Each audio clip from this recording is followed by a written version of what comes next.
سیدنا صدیق اکبر رضی اللہ تعالیٰ عنہ اور سیدنا عمر فاروق رضی اللہ تعالیٰ عنہ اور سیدنا عثمان بن عفان رضی اللہ تعالیٰ عنہ اہل بیت رسول صلی اللہ علیہ وسلم سے والہانہ محبت اور عقیدت رکھتے ہیں.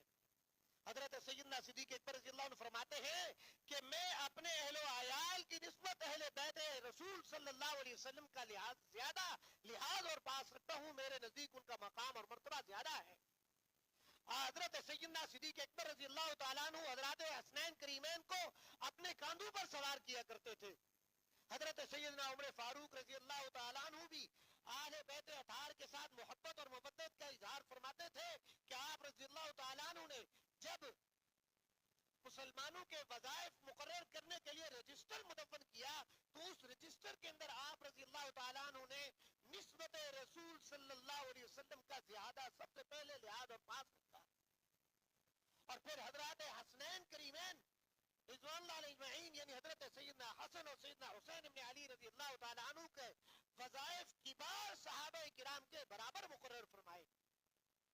اور حضرت سیدنا عمر فاروق رضی اللہ تعالیٰ عنہ نے مدینہ منورہ میں جب مال آئے مختلف بلاد و امصار سے تو ان میں پوشاکیں آئی تو آپ رضی اللہ تعالیٰ عنہ نے دیکھا کہ وہ معمولی درجے کی پوشاکیں ہیں.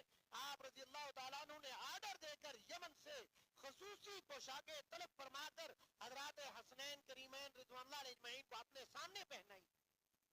یہ محبت کا اظہار نہیں ہے تو کیا ہے؟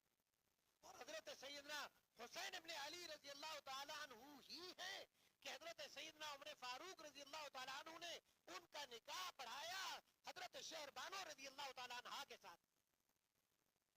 یہ تذکرہ چھپا دیا جاتا ہے کہ یہ تو ذکر ہوتا ہے کہ حضرت سیدنا حسین اور ان کی اولاد شہید ہوگی کربلا کے میدان میں, لیکن ان کا سیاق اور سباق واقعات کا پس منظر پیش منظر طے منظر ان کے قرابت داریاں نہیں بتلائی جاتی کہ کربلا میں شہید ہونے والوں میں ابو بکر بھی ہے, عمر بھی ہے, عثمان بھی ہے, اور یہ نام اہل بیت نبی صلی اللہ علیہ وسلم یعنی حضرت علی رضی اللہ تعالیٰ عنہ اور حضرت سیدنا حسن رضی اللہ تعالیٰ عنہ کی اولاد کے نام ہے.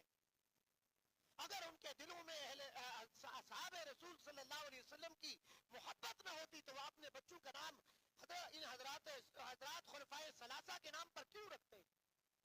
کوئی عداوت نہیں تھی, کوئی بغض نہیں تھا, کوئی عناد نہیں تھا. صحابہ و اہل بیت کے مابین وہ رحماء بینہم تھے.